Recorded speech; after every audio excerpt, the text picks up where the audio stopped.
Assalamualaikum warahmatullahi wabarakatuh. Nama saya Eni Nuraini, NIM E20100670. Saya akan mereview mata kuliah Hukum Pidana pertemuan ke-7 yang membahas tentang kesalahan atau pertanggungjawaban pidana. Merupakan unsur subjektif dari tindak pidana. Kesalahan adalah keseluruhan syarat yang memberi dasar untuk adanya pencelaan pribadi terhadap perbuatan pelaku tindak pidana. Dalam arti yuridis dibagi kesengajaan, dolus atau offset, kealpaan. Dalam arti sempit, kesalahan sama dengan kealpaan. Unsur-unsur kesalahan: kemampuan bertanggung jawab, adanya hubungan batin antara pelaku dengan perbuatannya, yaitu yang berupa kesengajaan atau kealpaan, tidak adanya alasan penghapus pidana. Pengertian kesengajaan: dikatakan sengaja apabila pelaku menghendaki apa yang dilakukannya dan mengetahui perbuatan yang akan dilakukannya, yaitu atas dasar itu pelaku mempunyai kehendak untuk mewujudkan unsur-unsur dari rumusan undang-undang. Selain itu, pelaku juga menghendaki akan akibat yang timbul, atau pelaku juga sudah dapat membayangkan akan akibat yang nanti timbul.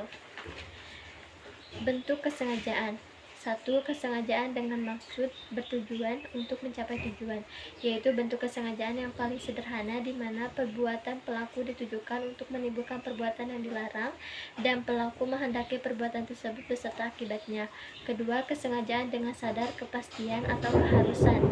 Dalam hal ini, perbuatan menimbulkan dua akibat, yaitu akibat yang memang dituju oleh si pelaku, yaitu dapat berupa delik sendiri dan dapat berupa penyertaan. Akibat yang tidak dikehendaki tetapi merupakan keharusan dalam mencapai tujuan, sehingga akibat ini pasti terjadi. Kesengajaan dengan sadar kemungkinan: ada keadaan tertentu yang semula mungkin terjadi kemudian benar-benar terjadi.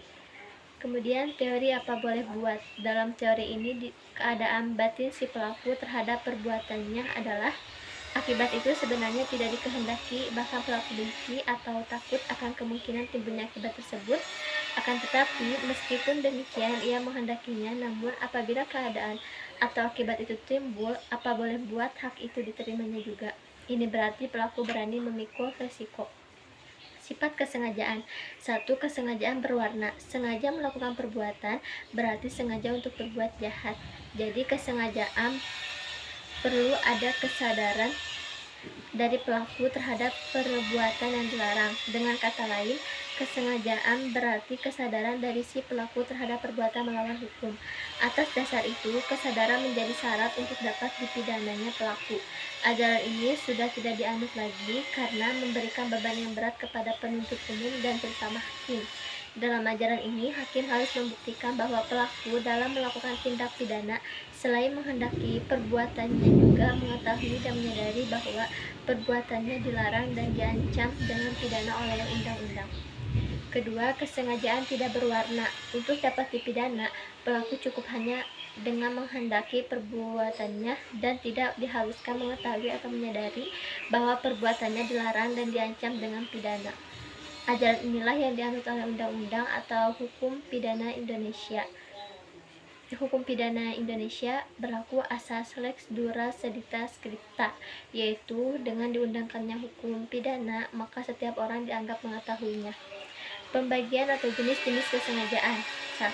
Pertama, dolus determinatus, kesengajaan tertentu yang ditujukan pada objek tertentu. Kemudian dolus indeterminatus, kesengajaan tidak tertentu yang tidak ditujukan pada objek tertentu melainkan pada sembarang objek dan tidak memperhatikan objek mana yang akan menjadi korbannya. Dolus alternativus, yaitu kesengajaan yang ditujukan pada objek yang satu atau objek lainnya, jadi memilih satu di antara dua objek. Weberse dolus generalis, kesengajaan yang ditujukan pada objek tertentu tetapi untuk mencapai tujuan itu dilakukan lebih dari satu perbuatan. Dolus indirectus, yaitu kesengajaan terhadap suatu perbuatan yang menimbulkan suatu akibat tertentu yang sebenarnya bukan kehendak atau tujuan pelaku. Dolus premeditatus adalah kesengajaan yang direncanakan lebih dulu, dan dolus repentinus adalah kesengajaan yang timbul dengan sendirinya. Kekeliruan atau kesesatan atau salah kira. Kesesatan dapat dibedakan: 1. Kesesatan peristiwa, 2. Kesesatan hukum, 3. Kesesatan atau kekeliruan orang, 4. Kekeliruan objek, dan 5. Penyimpangan sasaran. Kealpaan atau culpa merupakan kebalikan dari kesengajaan atau dapat disebut kurang hati-hati yang terdiri dari kealpaan disadari dan kealpaan tidak disadari. Unsur-unsur kealpaan: 1. Pelaku dapat menduga terjadinya akibat perbuatan. Dalam hal ini ada hubungan batin dari pelaku dengan akibat yang timbul dari perbuatannya sehingga pelaku dapat menduga tetapi pelaku kurang hati-hati. Dan yang kedua, pelaku kurang hati-hati. Bentuk-bentuk kealpaan: 1. Culpa lata, yaitu kealpaan berat. 2. Culpa lepis, yaitu kealpaan ringan. 3. Bewusste schuld, yaitu kealpaan disadari. Pelaku dapat membayangkan atau memperkirakan kemungkinan timbulnya akibat dari perbuatannya. 4. Unbewusste schuld, yaitu pelaku tidak dapat membayangkan akibat yang mungkin timbul dari perbuatan yang dilakukannya. Kemampuan bertanggung jawab, yaitu keadaan batin atau jiwa seseorang yang sehat dan normal ketika melakukan tindak pidana. Cara menentukan kemampuan bertanggung jawab: 1. Sistem deskriptif, 2. Sistem normatif, dan yang ketiga, sistem deskriptif normatif.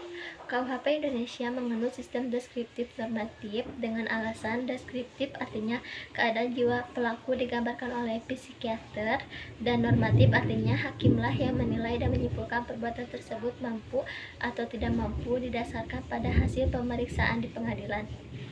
Tidak mampu bertanggung jawab untuk sebagian, yaitu keadaan tertentu dari pelaku yang disebabkan keadaan jiwa sehingga untuk sebagian dinyatakan tidak mampu bertanggung jawab. Alasan penghapus pidana, yaitu alasan yang memungkinkan seseorang yang melakukan perbuatan yang memenuhi rumusan delik atau tindak pidana tetapi tidak dapat dipidana. Alasan seseorang tidak dapat dipidana karena perbuatan yang memenuhi rumusan tindak pidana tidak merupakan tindak pidana karena tidak bersifat melawan hukum. Alasan pembenar, yaitu alasan yang meniadakan sifat melawan hukum dari perbuatan sehingga menjadi perbuatan yang dibenarkan.